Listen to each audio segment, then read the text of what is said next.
Well, hello and welcome to Understand Men Now. I'm Jonathon Aslay of jonathonaslay.com, and I'm so excited to be doing this live stream for you today. Our topic, the 5 steps to make a man miss you and want you more.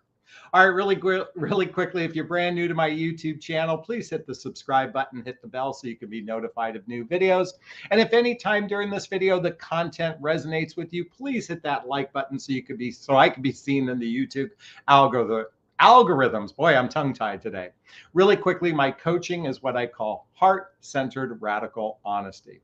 It's direct, a little tough love, and a lot of heart. And occasionally I use expletives to enhance a sentence. So if an F-bomb or two isn't your cup of tea, I suggest logging off right now.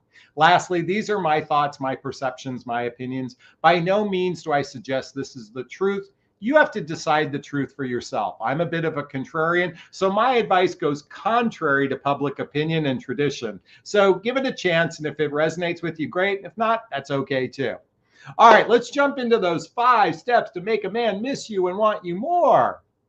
All right, I want to be candid with everyone up front. I actually borrowed this title from one of my contemporaries, and I want to be even more transparent with you. I am not a big fan of the idea of missing someone. And yet this seems to be a title or a topic that many of you ladies like to hear, having a guy miss you. And again, I'm not a big proponent of missing, and I'll share that in a moment. Because some of the traditional advice to make a man miss you is quite a bit game playing, in my opinion. It's game playing, in my opinion. And let me give you some examples. And I was doing a little bit of research on this, and I Googled, how to make a man miss you. And some of the things that came up were things like when you're on a telephone call, you hang up first. And that creates a little bit of tension between the two of you, and that makes him want to miss you. That's one example. Or you just stop texting him in the middle of a conversation, and that makes him miss you more, according to this article. Or you go out of town with your girlfriends to create tension in the relationship, so he misses you more. Now, while some of this advice might work temporarily, and it certainly works with emotionally unhealthy men, for emotionally healthy men and those high value men, using those kind of strategies never, ever, ever, ever work in the long run, because it's going to turn off that emotionally mature, high value man that most of you, I believe, desire. So I wouldn't recommend using the game playing techniques that are being taught by many to create tension. Tension is that. It's tension. And what that means is if you create tension, then your relationship is going to require tension all the time to keep it going. So if you start with game playing, that means you're going to have to do game playing throughout the relationship to create that tension between the two of you. And I'm not a big fan of that. And if you're not a big fan of that, do me a favor, hit that like button or write amen in the chat box right now, because I'm not a big fan of game playing, and I hope you're not as well. I'm more of a fan of what I'm about to share that will actually make a man want you more. And when I say a man, I'm saying this for both genders. What I'm about to say is whether it's a man or woman, the things that I'm about to share today actually helps both sexes get closer together on an emotional level. Let me repeat that. Get closer together on an emotional level. Because the sad reality is today, most human beings are rather dysfunctional with their relationship skills. They're rather dysfunctional with their emotional maturity, hence why they have to play games to get this process going. And if you're not familiar with my emotional maturity chart, relationship skills, I'm just going to show this with everyone really quickly. You can see at the top, it says emotional maturity and relationship skills. By the way, notice here on the bottom, it says, this is not a fact. This is an opinion.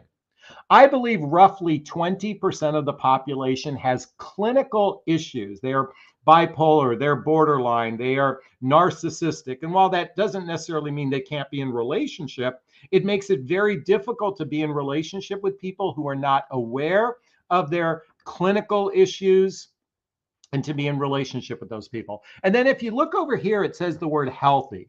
And I said about 20% of the population is healthy. Now, when I say 20%, I'm being ridiculously generous.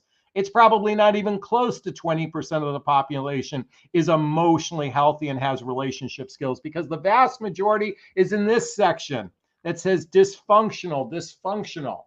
This is why a lot of the techniques that are being taught by many of my contemporaries work temporarily, because it's based on triggering unhealthy wounds within a dysfunctional person that attaches them to you temporarily. And I'm not a big fan of that. I'm a big fan of going deeper on an emotional level. I'm a big fan of every human being investing in themselves on a personal development, self-help, and spiritual level. And this is why I recommend my book continually. If you haven't read my book, What the Heck is Self-Love Anyway? There's a link below to all the books I recommend. I recommend this book to help you become more aware of your negative patterns and your limiting beliefs in your life, as well as the men you're dating. Because when a person actually works on their stuff, they become a better candidate to be in relationship. They become a better candidate. And if you're not familiar with my relationship iceberg, if this is the first time you're watching one of my videos, my relationship iceberg, as you can see right here, at the tip of the iceberg, you can see the word chemistry. And above the waterline is attraction. Now you can see below the waterline is this word called compatibility, which means shared values, blendable lifestyles, and emotional maturity. What was I just talking about? Emotional maturity. And it takes an emotionally mature person with relationship skills to be in relationship. And here's the fascinating thing. I talk to women all day long. I'm a dating coach for women, mostly in midlife, which is after baby making years and before retirement. Although nowadays I'm getting a lot of 20 and 30-year-olds reaching out for my advice. And I'm so grateful for that, because if we can start sooner, this is going to help out a lot. But here's the thing about most of you women, you all think you're emotionally mature. Men think they're emotionally mature. Women think they have good relationship skills. Men think they have good relationship skills. And everybody is fucking clueless to their dysfunctionality. This is why I continually recommend reading the book, The Hoffman Process, The Hoffman Process. This is a deep dive into healing those childhood wounds and traumas that cause negative patterns and limiting beliefs in one's life. So with that said, we're going to lean into those 5 steps, not to make a man miss you, but these 5 steps to make a man want you more and appreciate you. Appreciate you, because quite frankly, this isn't about having someone miss you. What's more important and what causes a person to want you more and more and more is when they can actually, oops, I'm spitting, actually appreciate you. And wouldn't you rather feel appreciated than missed? And if you said you'd rather be missed, that's your ego doing the talking, which isn't the healthiest place to be. At least that's my invitation for you. All right. So let's talk about those 5 steps. I'm going to put on my trusty glasses. We're going to look at my notes right here. All right. So step number 1, and like I said, this is true of men and women alike. This is a 2-lane street. Okay. Number 1. Look a man in the eyes with beginner's mind, Folks, I am noticing a distressing lack of mistrust in the dating process, a distressing lack of trust, or more so, mistrust in the dating process. And here's the thing. If you're operating from a premise of mistrust, then you're not operating from the premise of beginner's mind. A beginner's mind is not judging the person without getting to know the person. When you can actually operate from a clean slate, you are better prepared to not only attract what you want, but to be actually giving out the vibe of what a man truly desires. He wants to be appreciated for who he is. He wants to be accepted for who he is. He wants to be respected for who he is. And by the way, ladies, I'm saying this for men. This is true of you as well. Wouldn't it be great if all humans operated from a place of beginner's mind versus the distrust or mistrust that's happening today? And I'm telling you, this is so rampant now. It's one of the reasons why many people don't get past a first or second date, because they're operating from a place of mistrust. So can you do me a favor and start from a place of looking him straight in the eye with beginner's mind, Okay. Number 2, what does it say here? Oh, Lead by example, expressing your needs, wants, and desires. Lead by example when it comes to expressing your needs, wants, and desires. Folks, I witness women all day long that give their power away to men. You all love the idea that you can just sit back in your feminine energy and he's just going to claim you. I don't know what planet that happens on. I mean, I guess the broken clock planet that happens on. But here's the reality. When you're sitting back, letting the man lead, you're giving the job to the wrong person. And quite frankly, most men are rather clueless. They're winging it. So if you want a man to actually appreciate you, then start leading by example by expressing your needs, wants, and desires. And a great way to do that is to establish, what are you actually looking for in a relationship? What are you looking for in a relationship? I'm going to share my personal one to just give you some ideas, but you have to come up with this for yourself. So in my world, I'd like to spend 3 or 4 days and nights a week together doing shared activities, hobbies, mutual interests, spending time with family and friends, teamwork, building skills both in our personal and our professional life, traveling together, and intimacy, both physical and emotional intimacy that leads to either living together or getting married. That's my standard, okay? I lead by that. Now, I'm a guy leading by that. Ladies, you can do the exact same thing. Here's my standard, okay? Now, it doesn't necessarily mean that you can't adapt your standard to someone else's standards. However, by expressing your standard, a man is going to appreciate you because he can then quickly evaluate whether or not you're a good fit for him, and vice versa, and you can do the same thing when you're actually asking each other deeper questions. I know many of you are listening to the rhetoric of don't interview a guy on a first date. My belief is quite the contrary. My belief is you interrogate the motherfucker as soon as you possibly can. And I say that absolutely tongue in cheek. And what I mean to say is, pre-qualify your prospect, be radically honest, ask deeper questions from the get-go so you don't waste your time with the wrong guy and you actually make room for the right guy. Are you with me? Can I get that thumbs up? Please let me know. Say amen in the comment section as well. All right, lead by example by expressing your needs, wants, and desires. Number 3, I love this one. Praise him in front of his friends. Praise him in front of his friends. When I was in my last relationship and we were at a party or something and she just said something very flattering about me in front of people, that made me feel so appreciated, so grateful, so wanted, so loved that I wanted more of that. And so, by the way, we could come up with 20 things you can do. These are just 5 that I randomly chose for today. But certainly praising him in front of his friends. And by the way, when guys do the same thing too, you're in front of your friends and your boyfriend says, God, look at how gorgeous my girlfriend looks. That's in front of your friends. That really makes you want to be with that person a little bit more than the average person, or at least that's my invitation for you anyway. Number 4, express what you appreciate about him and invite him to do the same. Express what you appreciate about him and invite him to do the same. I'm going to tell you a quick story where this was birthed.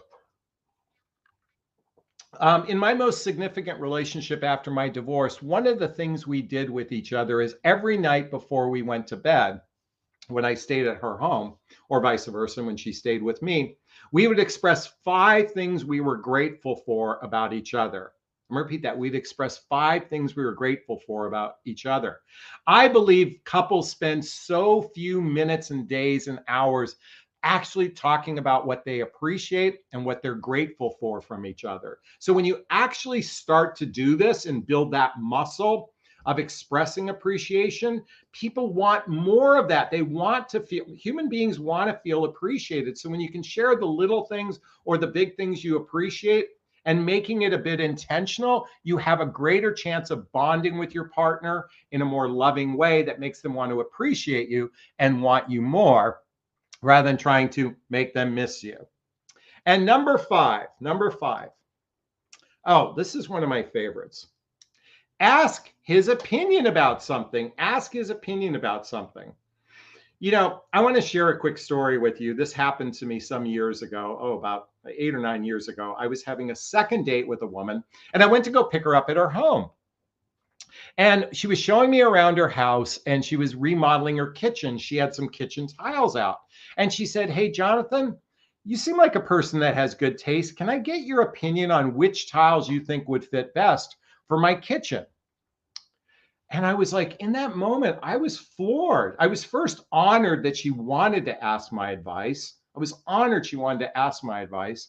And then I felt a level of responsibility, like I didn't want to necessarily shrug it off and just go, "Oh, that one." I really took it seriously. And I picked out the one that I thought was the best. What I most remember about that is I felt respected. I felt honored. I felt appreciated in that moment. And nothing demonstrates respect for a man, and men deeply want to feel respected by asking their opinions on things, asking their opinion about what they, not about themselves, about things that will enhance your life. And I'm trying to think of some examples, and it's not like, "Does this dress make me look fat?" kind of ask opinion, but ask opinion about your professional life, ask opinion about your family life, ask opinions about your health, ask people their opinion or their advice, if I should say. So it's opinion or advice. By asking advice, we men feel deeply, deeply respected. And I know, ladies, you feel the same way as well. When someone asks your advice, it perks us up. It makes us feel like we're valued beyond the surface of where we lie.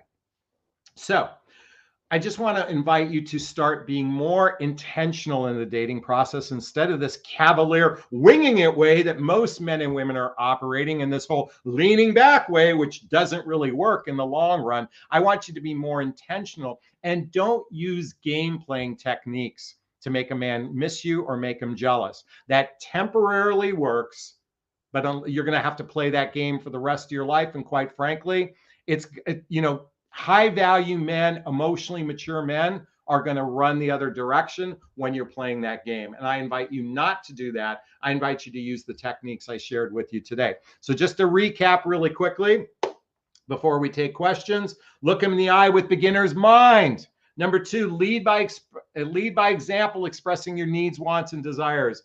Praise him. Number 3, praise him in front of his friends. Number 4, express to each other how you appreciate each other. And number 5, ask his opinion on something and invite him to do the same with you. I think these are 5 great steps, not to make a man miss you, but to make him want you more and genuinely appreciate you. Is this sinking in? Is this resonating? Please let me know. Hit that like button. All right. Now we're going to oops, that was a big loud clap. Now we're going to get ready for our Q&A. If you're on the live stream right now, there's a little chat box there where you can post questions. Write the word question, then post your question there after. Makes it easier for me to find in the chat box. Or you can purchase a super sticker, super chat. There's a little $ there that you can purchase the super sticker, super chat.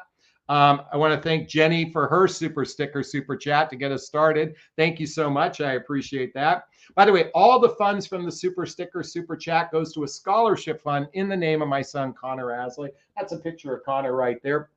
He's my son who passed away a few years ago. And in his honor, started a scholarship fund to defray the cost of personal development for those who are seeking personal development help, as well as investing in those programs that I find most valuable, or at least donating to those resources that are most valuable to help you with your personal development. So again, purchase a super sticker, super chat, and there's a little box, a $ there. And if you're listening to the audio version of this, you won't be able to see any of this. All right, let's jump into the Q&A. Kim Turner says, we need some F-bombs. I'm working on it. All right, I'm fucking working on it. Emmy says, amen. Unfilled says, amen. Kristen says, amen. And if I butchered your name, I apologize. Let's see. Let's go swimming. Emmy says, facts. Thank you so much. I appreciate that. All right. Susan writes, question. Hi, Jonathan. This latest man I met online has been advised to has advanced to the phone call and wants to see me Friday. But he talks on the text all about sexual things. How do I respond to that? How do you respond? So you can say something like this. I need your opinion on something. Let's use one of our techniques. Is it typical with men with small penises asking sexual questions without getting to know me? Is it typical of men with small penis to do that? Just ask it as a question. Now, I'm being absolutely rhetorical. Listen, anybody who leads with sex is not interested in a fully committed relationship. He's in that dysfunctional category of men, that lead with sex. And by the way, I would totally say that to him. I say, so is it typical of men with small penises to lead with sexual questions? Listen, folks, it's one thing if you're both flirting with each other and you're both mutually being sexual with one another. I have no objection to that whatsoever. I am all for people flirting and being sexual with one another if they feel comfortable with one another. What I'm not a big proponent of is one person leading with sex and the other person isn't. So sometimes you got to smack a dog in the nose by putting it out there. Like, what the fuck are you doing, asshole? I mean, really? Do you think that works? You could block his phone number too. That's another thing. And you could do the polite ladylike thing. Thank you so much. I don't appreciate that line of questioning kind of thing. But sometimes assholes need to be smacked upside the head. I know I was once smacked upside the head, not literally, figuratively, and it actually woke me up. So by the way, I'm being totally tongue in cheek here, but you could say, hey, is it typical of men with small penises to lead with sexuality? I wouldn't meet the guy, but that's just me. Thank you so much for that question. I really appreciate it, and I hope it helped. All right. Let's see what we got here. Dolores says, Susan, it appears that guy who wants to meet you on Friday is already telling you what he's all about. He's likely looking for a casual relationship. And that, by the way, there's nothing wrong. If you want to have sex with them, you can do that too. I'm just not a big proponent of that. All right, let's go swimming. Do we have some questions? Post the word question and then write your question there after. All right. Hola, Coach Jonathan. Please, of course, tell us about these advices, suggestions to the ladies learn and applying. Will do. Coco writes, question. What would your advice be to a guy who wants to move in with you, but he's worried that he will lose his identity and freedom if he does? Great question. Folks, I'm a big proponent. If you follow my work, I'm a big proponent. Before the penis goes inside the vagina, reading the book 8 Dates by Doctors John and Julie Gottman. 8 Dates by Doctors John and Julie Gottman. This is the mechanics to a healthy, happy relationship. Quite frankly, this would be a great book to read before you move in together. Listen. There is a restriction of freedom that happens when you move in with someone. That's natural. And if someone's not prepared for that, I can understand that. And maybe if you two live near each other and spent a little, maybe you practice by spending 4 days a week together first to get started. Maybe it's 5 days a week to get started. But ultimately, moving in with someone can be very problematic.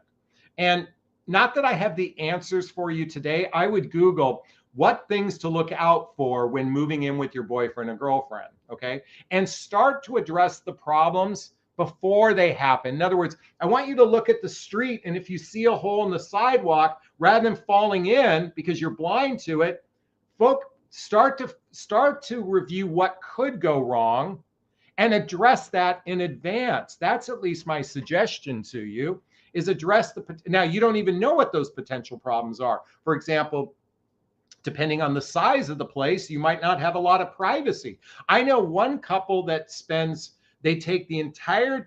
once a week, they take an entire 12 hours they live together. This is a married couple, but they take 12 hours outside of the home to do their own personal things without seeing each other. And no text messaging, no telephone calls in between.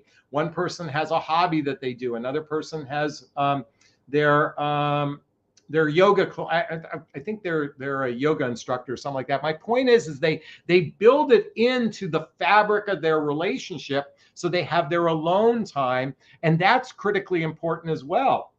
In fact, this is one of the reasons why a lot of couples are doing what's called living together apart. In other words, they're not moving in together, but they find homes very close to one another, so they still have their own pad so they can chill, and yet they spend quality time together as well. You have to do what's right for you, but you might want to Google living together apart. You might want to talk about what the potential problems could be, address them in advance, because the worst thing to do is go in there naively going, and this is what you ladies so terribly do. But Jonathan, if we just love each other, magic fairy dust will make it all work out. Folks, magic fairy dust doesn't exist. Being intentional, coming up with agreements, compromising, that's what makes a relationship work in the long term, not the short run, or for the long term. And the short run thinking that love will solve the problem doesn't solve problems. Love is the icing on the cake of a relationship. At least that's my opinion anyway. Do you agree with me? Hit that thumbs up. All right, Coco, thank you for that question. I really appreciate it. I want to thank Colleen for the super sticker. Thank you so much. The Connor Aslay Scholarship Fund appreciates that. Miss Valquez says, question, why is it that women need to direct men? Why is that? Because men are rather clueless. Men are rather clueless because, and quite frankly, because nobody is taught how to be in a healthy, happy relationship. Nobody is taught this stuff. We aren't taught how to be in relationship. Folks, once you read this book, 8 Dates by Drs. John and Julie Gottman, you're going to go, oh my God, why didn't my parents teach me this? Why didn't I learn this in school? Men are clueless. Men know they want women. Men want companionship and sex.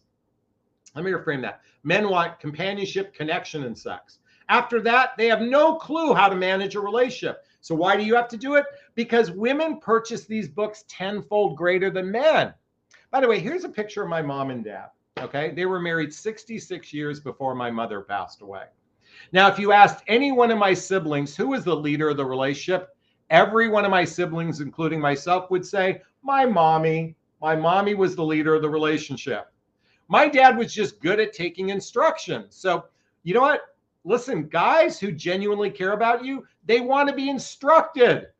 Only control freaks, assholes, narcissists, and emotionally unhealthy people run away from instruction.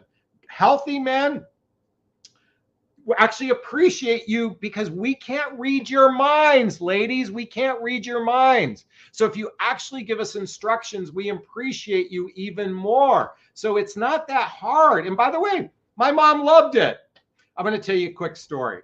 So my mother and father were having a dinner party one night. I was visited their home some years ago, and there were 2 other couples there. So collectively, 160 years of marriage. And because I'm a dating relationship coach, and I've known everybody since I was a baby, I said, what's the secret to relationship success?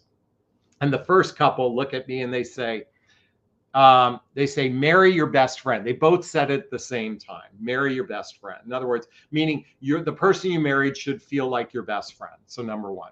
Number 2, the next couple said, never go to bed mad. Always resolve things before midnight. Never go to bed mad. Resolve things before midnight. And I turn to my father and I go, what's the secret to relationship success? And my father says, your mother understanding that I'm in charge of the relationship. And by the way, they were sitting opposite from each other. The other couples were sitting next to each other. My parents were sitting opposite from one another. My father said, your mother understanding that I'm in charge of the relationship. And I said, Mom, what's the secret to relationship success? And you know what she said? Having your father believe he was in charge of the relationship. Trust me, my mom was the leader of the relationship. 66 years of marriage. Hey, listen, doesn't have to be for everyone. You can certainly lead by example, by expressing your needs, wants, and desires and standards. And you know what? Would you rather be right or would you rather be happy? My invitation is be happy. And that's how you can go about it. Ms. Valquez, thank you so much for that question. I really, really, really appreciate it. All right, let's go swimming. Kalua says, question. He wants a key to my studio and he doesn't go to my main house. I've never had a guy ask me this. What's your advice? I need a lot more information before I get into this one. Your studio, is that a business thing? And he doesn't go to my main house. I need more information on that one. I don't want to touch that one. All right.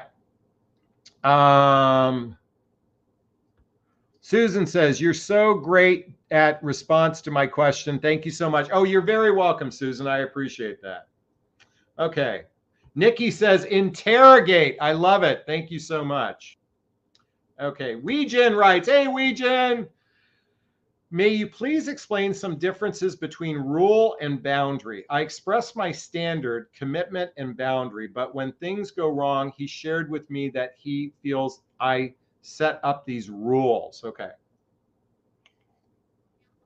So, a rule. Let's go back to what I shared before, my standard for a relationship. I said, I'm seeking a relationship where we spend 3 or 4 days and nights a week together, doing shared activities, hobbies, mutual interests, spending time with family and friends, intimacy, both physical and emotional intimacy, traveling together, moving in together, getting married. That's my standard. A rule would be, you have to follow this rule and nothing else. That's a rule. A standard basically is an opportunity to create a conversation to find out what. So I share my standard and I turn to someone and say, what's your standard? What are you looking for a relationship? A rule says it's done my way, and a standard is just merely expressing something. Someone else expresses their standard, and then you try to find a meeting in their minds. That's a standard versus a rule. Now, a boundary is simply what's okay and what's not okay for me. So if you both agree to spending 2 or 3 days or 3 or 4 days and nights a week together, and all of a sudden your partner only wants to see you once every other week, that's a crossing of a boundary. And you might simply say, hey, we made an agreement to see each other this frequently, or we made an agreement to talk to each other this frequently. The boundary is expressing what's okay and what's not okay for you. And then again, coming to an agreement. Now, ultimately, you have to decide if someone crosses your boundaries repetitively, you may not want to be in relationship with them. But it's all about healthy communication. And if you're not familiar with the book by Marshall Rosenberg, Nonviolent Communication by Marshall Rosenberg, I highly recommend reading this book so you can get clear on better communication skills. This should have been called compassionate communication. I wished it was. But that would be my invitation for you, is to learn better communication skills and express yourself in a little bit more clear way. But certainly a standard is different than a rule. A rule is an absolute. A standard is an opportunity to hear what someone else's standards are and see if you can align yourself. And then a boundary is what's okay and what's not okay with me. Weejin, thank you so much for that question. I really appreciate it. Great question. All right, let's go swimming. Let's go swimming. We're going to scroll. Lisa writes, question. When is it too soon to jump the gun for discussing future plans with each other? When is it too soon? I think by the time you start to have sex with someone and you're having regular sex with someone, I think it's really important to establish, are you in an exclusive, monogamous and exclusive relationship? I would certainly have that conversation before the penis goes inside the vagina. And certainly afterwards, I'd want to get some clarity on what does commitment look like to each other. I believe asking these questions very early on and being intentional. So once you've established that you've both decided what commitment looks like for you, then you start being intentional about creating that. Ladies, listen, we don't have time to fuck around. You don't have time to fuck around waiting years for a guy to make up his mind. Now, I'm not suggesting that you have to move in together or give each other money or be there for each other when you're sick right from the first week of meeting someone. But I would certainly be more intentional in the process by expressing yourself, by saying, look, this is what I want. If you don't want the same thing, that's okay. I'm not saying you have to want it with me, but I would certainly say that by the time you get to 3 months into a relationship, you should have an idea of whether or not you're genuinely boyfriend and girlfriend with one another and whether or not you want long-term partnership. Now, here's where it gets really fucking tricky. Most of you don't know what partnership looks like for one another. You ladies are suckling on the fantasy nipple hair. You are sucking on the fantasy nipple. You're not thinking of the mechanics. Coming back to the book, 8 Dates. Look at, the things that talk about on this book is, what does trust and commitment look like?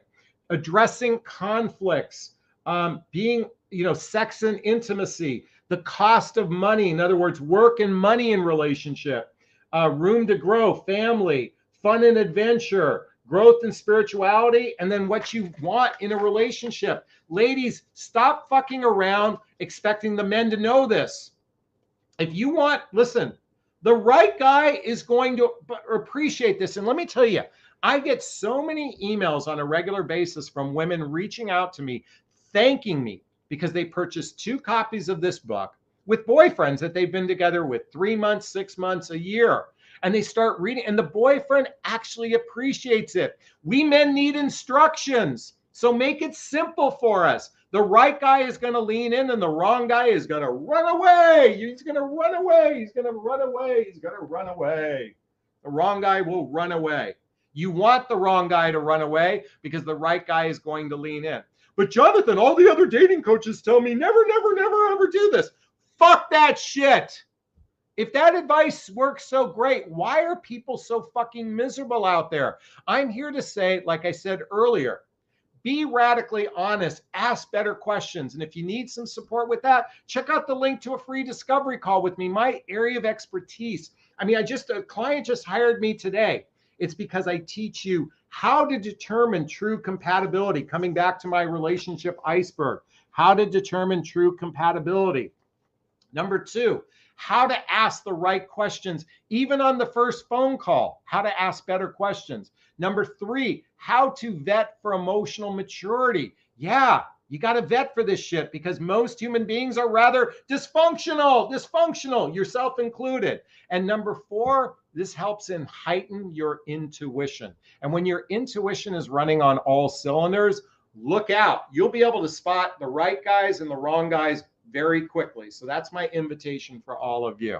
So coming back to that question. Well, anyway, thanks so much for that question. I forgot who asked that question. Lisa, thank you so much for that question. I really appreciate it. All right. I want to thank Linda for the super sticker. By the way, again, if there's a little $ in the chat box for that Connor Aslay Scholarship Fund, my son Connor. Oh, someone was asking me about Connor the other day, and I was sharing that, when a parent loses a child, there is no worse thing that can happen in their life. And interestingly enough, it's been 3 years, it's been 3.5 years now since he passed away. I saw a yellow butterfly yesterday. Yellow butterfly represents him. I've come to realize that he would never want me to suffer. He would never want me to suffer any day of my life. So in his honor, I do my best to thrive out in the world. I do my best to be of service out in the world because in his honor, I am really living his legacy through my work. So I appreciate all the donations because I really do want to support personal growth, personal development, self-help work, spiritual work for people. So thank you so much for these stickers. I really appreciate it. Thank you so much. All right. Let's see. Let's go swimming. Let's go swimming. Okay, here we go. Question. Kimberly says, question. I met an interesting guy. 2 fun dates later, we both agreed to go on more. But Jonathon, he is so shy and a bit beat up after his divorce 4 years ago. How can I help him gain trust? How can I help him gain trust? So it's not your job to help someone else gain trust. Okay, it's not your job to help them gain trust. Your job is to show up vulnerable, authentic, transparent. Let me repeat that: vulnerable, authentic, and transparent. Your job is also to show up as an emotional grown-up. Let me give you an example of what an emotional grown-up looks like. First off, your actions consistently match your words. Your actions consistently match your words.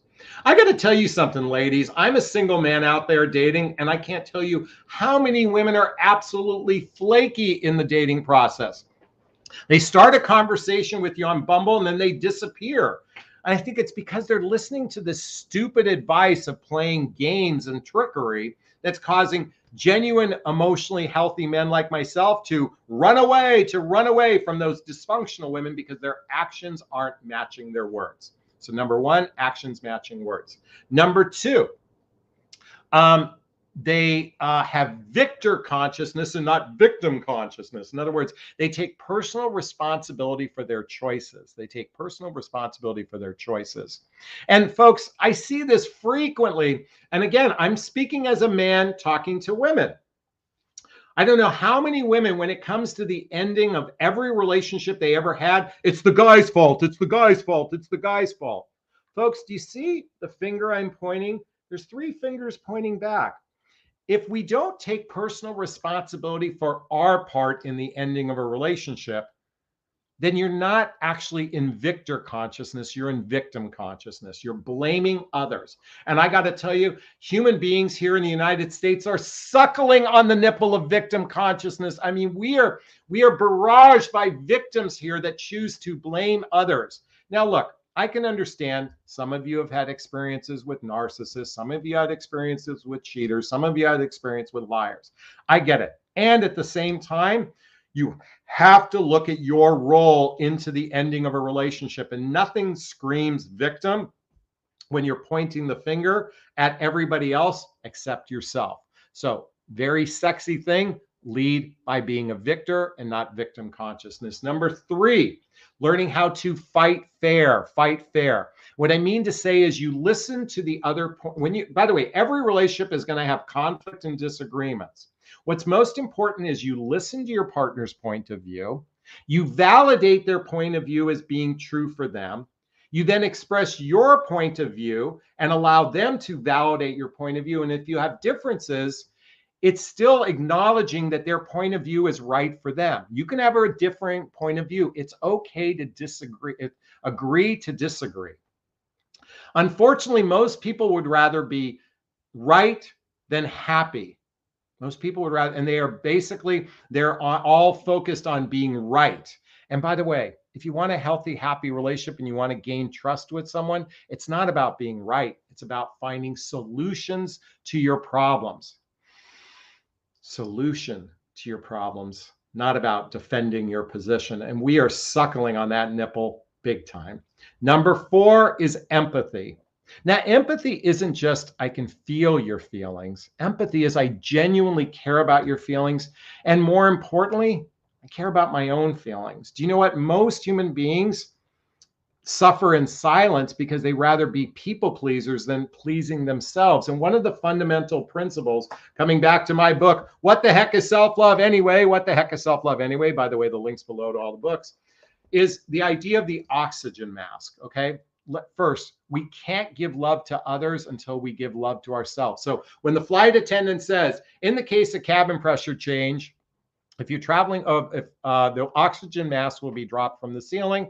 And if you're traveling with small children, put the mask on yourself first. Folks, we have to learn to be empathetic to ourselves. And you're talking to a person who continually beats themselves up emotionally. And it takes a lot of work to love myself. This is why my podcast is called the What Would Love Do podcast. And one of the fundamental principles, love is forgiveness. Forgiving love.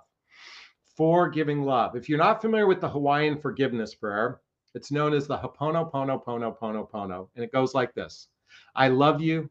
I'm sorry. Please forgive me. Thank you. I love you. I'm sorry. Please forgive me. Thank you. I love you. I'm sorry. Please forgive me. Thank you. Like giving yourself a shot of B12, you're giving yourself a shot of L12 or love, because if we start to forgive ourselves and we can have, again, empathy for ourselves, empathy for others, that's a great sign of emotional maturity. And number five is transparency. And what I mean by transparency, if it's material to the relationship, it's time to speak up. None of this shit, hiding shit from each other. By the way, I was in a relationship and I hid my feelings continually. And guess what happened? Stuffed it under the rug. It was the elephant in the room the entire time. Ladies, coming back to my book, chapter 1, speak your truth. Do it with kindness.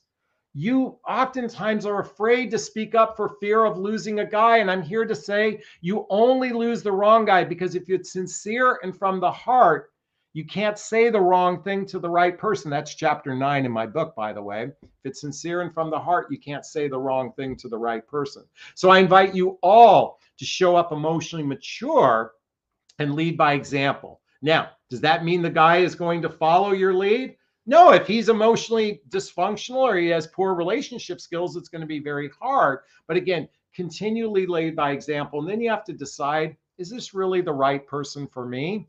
It may not be the right person for you. And that's okay too. The sooner we end the wrong relationships, we attract the right relationships in our lives. So coming back to your original question there, Weejan, I think it was, no, Kimberly. It's only 2 dates, but certainly you can start this as early as 2 dates by leading by example. And my hope is you actually form a stronger bond. And folks, let me just say this. If you really want to create a strong bond with a guy, be radically honest right from the get-go, because guess what? When 2 people are radically honest with each other, they actually build intimacy. Intimacy means into me you see. You actually build a stronger bond when you're radically honest with one another. Intimacy, into me you see. And that's my invitation for you. Lead by example, demonstrate that emotional maturity. Give it a shot. Let me know how it works. Will you do that for me? All right. Thank you so much for that question. I really, really, really appreciate it. Thank you so much. All right. What's next on the agenda? Purchase a super sticker, super chat. All right. Here we go. I can't even pronounce this. Question. He said he's not ready for a relationship because of his past experience. At the same time, he told me he really, really likes me, but he's afraid of losing me. I'm so confused. Please advise. Great question. So let me just see this again. He says he's not ready for a relationship. Go, you know what? That's great. You're not ready for a relationship? That means you're not ready for my vagina. He doesn't get to fuck you, okay, if he's not ready for a relationship. That will clear up things really quickly. So you guys can spend all day long being friends, being friends, being friends, being friends, being friends, being friends. What's the fucking point? Okay?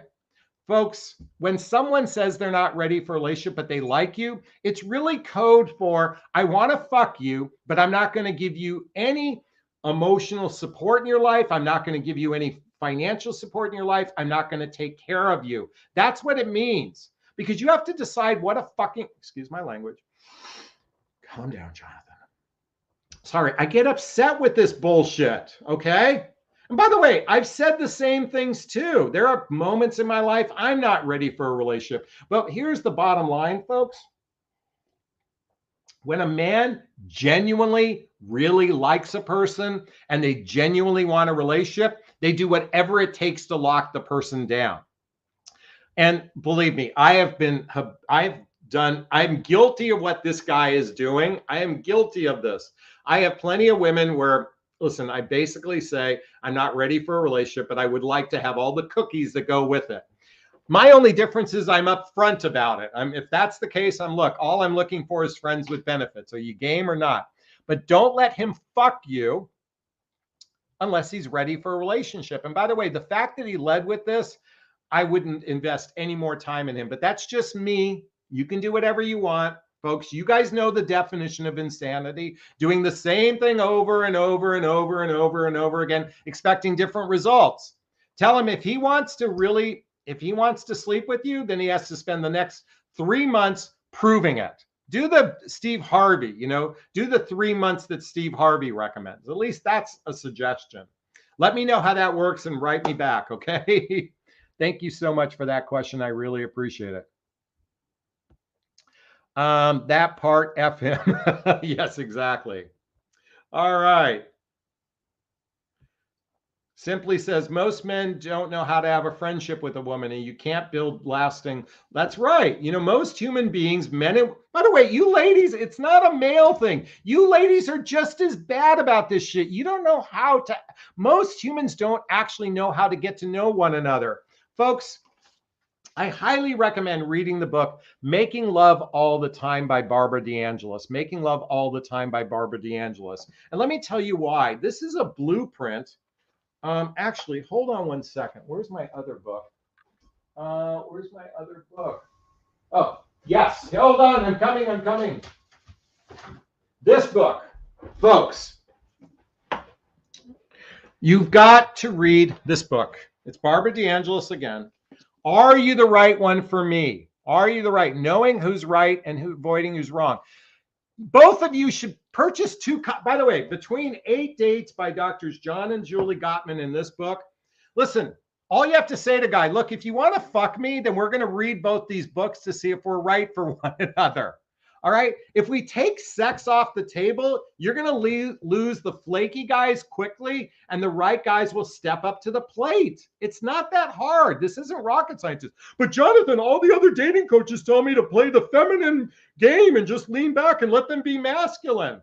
Really? Guys are fucking clueless because you ladies are clueless when you set up your. By the way, do you know why men love bitches? Because bitch stands for babe or beauty in total control of herself. Ladies, you have a habitual problem of giving your power away to men, and then you wonder why you're suffering on the inside in some way, shape, or form. Stop giving your power away to men and start taking charge of your power. Read these books and start emulating what's suggested. By the way, Barbara DeAngelis is a brilliant doctor. She's a brilliant person. John and Julie Gottman, these are brilliant people that study relationships. And let me tell you something. When I was going through my divorce, we went to family court one day. Just the one time we went to family court. And I was sitting in the courtroom, and there was 4 other divorce proceedings in front of us that morning. And I was listening to the complaints of each couple. And I thought to myself, what if we could reverse engineer this? In other words, what if instead of playing the, well, if we love each other, everything will just magically work out, that all you women, I know that sounded kind of critical. Many of you women suckle on that nipple, okay? But if you're actually pragmatic, why not figure out what causes most divorces and reverse engineer it by establishing the healthy relationship right from the beginning? And that's my invitation for all of you. Stop leaving it up to men, because most guys don't have a clue, but will follow instructions, or at least the more healthier men will follow instructions. And then maybe you get lucky to meet a guy like me who's already comes trained. I'm already potty trained. I've marked my territory. I'm already potty trained. You don't need to teach guys like me and men like me. And I'll teach you how to find out who are guys like me by asking better questions. So check out the link to a free discovery call. Is this making sense? Is this sinking in? Please let me know. All right, listen. I'm going to leave the last few minutes of the live stream for any personal questions you have of me. So if you have a personal question, write the word personal question and then post the question thereafter. I'm going to spend the last few minutes of this live stream answering personal questions. Is this sinking in? Please let me know. All right, let's see. LOL, potty trained. Yes, thank you. I am potty trained. Renee says, Jonathan, I found your videos. I love that they're candid and inside. I just wish I wouldn't have found them. I wished I'd found them sooner. It may have saved our relationship or helped me move on sooner. That's true in many cases. Thank you, Renee. Again, if you have a personal question of me, write the word personal question and write the question thereafter, so it's easy for me to find. Personal question. All right. This person says, wished you lived in Wisconsin. I am happy in Southern California. I've got an ocean view where I live. I'm very happy where I live, but thank you so much. I appreciate that. All right. Blue-Eyed Wolf says, how did you sabotage your last date you had? You said you had sabotaged it, and I'm wondering how. I am too embarrassed to share the actual words that I said. I was just insensitive to someone. I recognize that I have a snarky part to my personality. It's a defense mechanism that I have whenever I feel fear or threatened. I get snarky. And insensitive to a person and then I got snarky. Sometimes I don't differentiate between women and men. Like, in other words, to my guy friends, we can be snarky to one another and we give each other slack. So I did say a couple insensitive things, and quite frankly, it wasn't a good match in the long term anyway. But and I think I sabotaged it because we probably weren't a good match from a long term perspective. So on some level, I believe that when we do sabotage something, it's because our intuition knows it's not right and wants to end it sooner in a kind of a dramatic way versus the old fashioned way of letting it die a slow death. So anyway, that's the answer to your question. Thank you so much for asking. Okay, this person says, no more nipple. Let's date should go. Thank you, Jonathan. Thank you for the super sticker. I appreciate that. Again, if you have a personal question for me, please let me know. Tracy says, what quality do you find most important in your future partner? What quality? Well, I'll read them to you. It's on my bulletin board. We both adore and desire and respect each other equally. Both desire, adore, expect, and appreciate each other equally. We have mutual attraction for one another. We feel mutually safe and accepted by one another. We are generous to one another. We are rooted with one another. We have fun and spontaneity with each other. We are both givers and believe in teamwork with one another. She's into depth and growth. So we have a desire for depth and growth with one another. We believe in intimacy, both physical and sexual intimacy. I want someone who wants to fuck me on a regular basis. That would be pretty much fun. We both have flexible lifestyles. And lastly, we both love to laugh and play. Those are just some of the few things on my bulletin board I have written, and I invite you to write them down for yourself as well. So Tracy, thank you so much for that question. I really appreciate it. Lisa says, I live in SoCal, best place in the world. Way to go. All right, if you have a personal, Weejan has a personal question of me. When you plan to make amends to another, how do you usually start? Okay, hold on one second, everyone. I hope I can find the book. Okay. All right, we're going to find my ex-girlfriend's book, Chatting or Cheating. I learned this a long time ago. Let's see. Where is it? Where's the apology? Fuck. I can't find it. Bear with me, everyone. Just bear with me. Apology. Apology. Oh, here it is. 101 and 103. Bear with me, everyone. Slow down. Hang tight. Okay. So the 4 R's to an apology. By the way, this book is called Chatting or Cheating by Dr. Sherry Myers. There's a picture of her right there. Isn't she cute? All right. So the 4 R's to apology. First is to recognize and acknowledge the pain you have caused someone. Okay. Express regret or remorse about what you have done and the pain it caused. Take responsibility for your actions, and then express your desire to reconcile, remedy, and make restitution to give your partner what they need to feel safe. That's the 4 R's to an apology. I learned this a long time ago. Believe me. I'm by the way, when I shared earlier, I sabotaged. I did all the 4 R's. I did. Doesn't necessarily mean that, again, it was a short-lived situation, so it wasn't right from a long-term perspective. But what I mean, I think one of the fundamental things I've learned personally is to learn to be sincere and apologize if someone genuinely feels hurt. Now, if they misinterpret something, I may not apologize, but I certainly will honor how they feel, acknowledge how they feel. I might share a different perspective, but I will acknowledge and honor how someone feels if I feel like it's a misunderstanding versus I genuinely did something that was offensive to another. And that's the way I handle an apology. So Weejan, thank you so much. Linda says, my wonderful Leo passed away 7 years ago. I miss him every day. Life goes on. He would want me to be happy again. Way to go. I agree. All right. Angel says, is it dating harder or easier as you age? You know, when I was in my 20s, I was stupid. You know, I'm in my 50s, I'm smarter. I don't know. Does it really matter? Does it really matter? Does it really matter? What matters most is you operate from the premise of,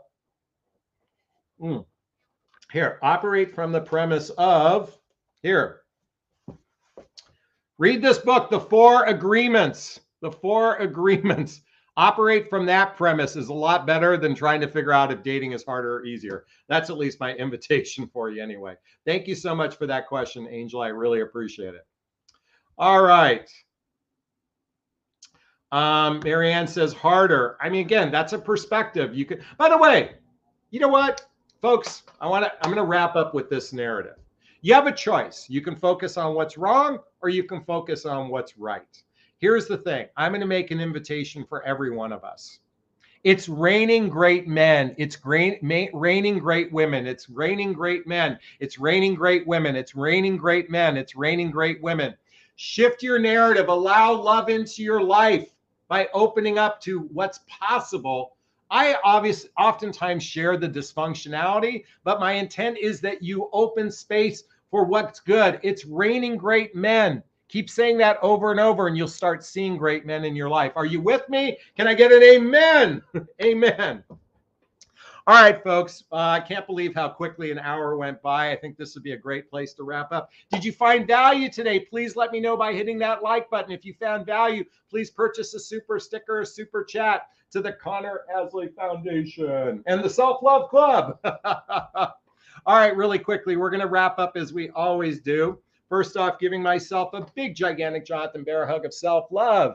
I'm going to reach into the camera and give you a hug of love if that's okay. I'm going to ask you to turn to someone, a pet, a teddy bear, a pillow, and give it or them a hug of love, because hugs are a great source of love. And let's face it, we could all use more love in our lives. I want to thank everyone that was on today. I want to thank Linda. I want to thank FL. I want to thank Lisa, Blue-Eyed Wolf, Weejan, Travel One,